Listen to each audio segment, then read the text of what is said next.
اچھا وہ کون سے امور ہے مفتی صاحب کہ روزہ تو ٹوٹ جاتا ہے لیکن یہ معلوم نہیں ہوتا روزہ دار کو کہ میرا تو روزہ ٹوٹ گیا ہے؟ وہ کون کون سے امور میں چاہتا ہوں چونکہ ظاہر ہے رہنمائی ہو جائے، آج یکم رمضان ہے تو آج ہی سے لوگ احتیاط بھی کر لیں گے اور اس بات کے حوالے سے اس کا ایک لفظ میں جواب دوں گا جو بڑا مطلب یہ کہ اجمالی اور مستند جواب ہے، جہالت۔ ہمارے ہاں جہالت اتنی زیادہ ہے جس کی بنا پہ روزہ چلے جاتے ہیں۔ مثال کے طور پہ اذان کے بیچ میں کھانا پینا، اچھا، اور اتنے استقامت پذیر اور جرأت مند مسلمان ہے کہ اگر آپ سمجھائیں کہ بھئی اذان فجر تو فجر کے وقت میں ہی دی جائے گی، اس سے پہلے نہیں، اور فجر کا وقت تو سحری بند ہونے کے بعد ہی ہوتا ہے، تو گویا کہ آپ نے فجر کے وقت میں کھایا پیا تو سحری بند ہونے کے بعد کھایا، آپ کو روزہ نہیں ہوگا۔ بڑوں کو دیکھا کرتے ہوئے لاؤ دودھ کا گلاس، وہ پی لیا صاحب، انہوں نے ماننے کے لیے تیار نہیں۔ اتنے میسج آتے ہیں استاد گھر والوں کو سمجھا کے تھک گئے، یہ جہالت ہے۔ اسی طریقے سے سائرن پہ روزہ کھولنا اور اذانوں پہ بعض اوقات مؤذن صاحب جو ہیں وہ پہلے سائرن بجا دیتے ہیں، وہ پتہ نہیں اس کو بھوک لگ رہی ہوتی ہے کیا ہوتی ہے، وہ بٹن دبایا پہنچ گیا حجرے میں، تو وہ گڑبڑیں۔ تو یہ بھی ایک ہے کہ بھی اس سے اذان سے روزہ کھولنے بند کرنے کا تعلق نہیں ہے، سائرن سے نہیں ہے، وقت سے ہے۔ آپ وقت دیکھیں اس کے بعد کریں۔ اسی طریقے سے ایک صاحب نے کہا میں منہ میں پان رکھ لیتا ہوں، پی کے اندر نہیں جانے دیتا، وہ باہر پھینکتا رہتا ہوں۔ اعلیٰ حضرت رحمۃ اللہ علیہ نے فرمایا کہ چاہے منہ میں رکھے، یہ اس کے ذرات غیر محسوس طریقے سے حلق میں اتر جاتے ہیں، روزہ ٹوٹے گا۔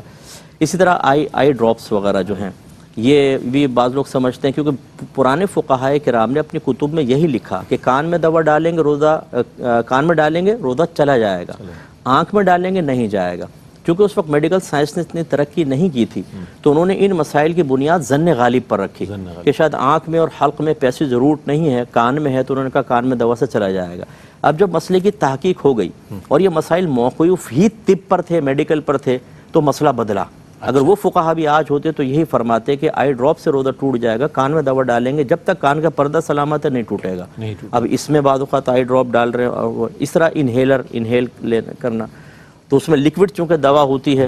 ایک مجھے بھائی نے کویسچن کیا کہ وہ ان کو نیند نہیں آتی اور آکسیجن کی کمی ہوتی ہے، اس کی ایک بڑی وجہ یہ ہوتی ہے، تو اس میں ایک وہ آلہ لگاتے ہیں جس سے آکسیجن جاتی آتی رہتی ہے، تو پھر آرام سے نیند آ جاتی ہے۔ تو اب اس میں اگر لکوڈ دوا ہوگی تو روزہ ٹوٹے گا، حالت روزہ میں اگر کیا، اور لکوڈ نہیں ہے تو پھر نہیں ٹوٹے گا، ہوا تو ویسے آتی جاتی ہے۔ تو خلاصہ کلام یہ ہے کہ ہم بھائی بہنوں سے گزارش کرتے ہیں کہ تھوڑا سا ٹائم نکال کر اپنے دین کو بھی اہمیت دے کر اس کے مسائل سیکھ لیں، غلط فہمی سے بھی بچیں گے، ورنہ وہی بات جو میں اکثر کہتا ہوں، پپو پان والا ہے ٹیٹا دودھ والا، ہم وہ اپنے مسائل کا حل ان سے معلوم کرتے ہیں۔